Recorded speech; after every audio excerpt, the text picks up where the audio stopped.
L'éditorial du Figaro. Notre langue, cette belle exigence par Étienne de Montetti. D'où viennent les mots? Pour la plupart, de la plus haute antiquité. Gaulois, latin, grec, la source est abondante. Aujourd'hui cependant, la plupart des nouveaux venus de notre conversation nous arrivent de l'innovation technologique incessante. L'univers numérique en crée à foison et, avec l'irruption d'une blockchain ou d'un chatbot, il arrive que sa langue nous soit aussi étrangère que le persan au français de Montesquieu. Mais la communication des dirigeants fait aussi surgir des termes et des expressions. Quand ils sont bien trouvés, ils peuvent trouver une place dans notre vocabulaire. Cela arrive. Le carteron incongru du général de Gaulle existe désormais sous cette acceptation. Et puis il y a l'actualité. Elle occupe une si grande place dans nos vies qu'elle impose des mots selon les thématiques du cours du monde.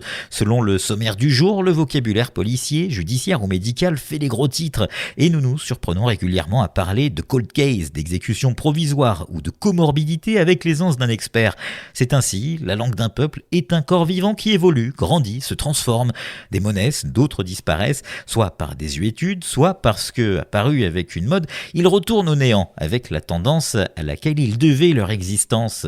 Mais l'emploi d'un vocabulaire n'est jamais neutre, il exprime une vision du monde. Pourquoi la Russie parle-t-elle d'opération militaire spéciale en Ukraine quand Kiev dénonce une invasion?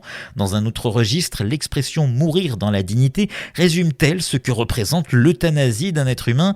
Il dépend de nous que notre conversation soit jonchée de ces mots d'un jour, d'expressions approximatives et toutes faites de mauvaises habitudes, disparition du nœud, des négations, ou qu'au contraire, elle préfère le mot français à son frère ennemi, le franglais, numérique ou digital, qu'elle choisisse le mot simple plutôt que celui du dernier communicant venu, être capable ou en capacité. À chacun de veiller à parler français comme on veille à son maintien, pour respecter une certaine idée de soi-même et de sa culture. Quand on s'exprime bien, on se tient plus droit.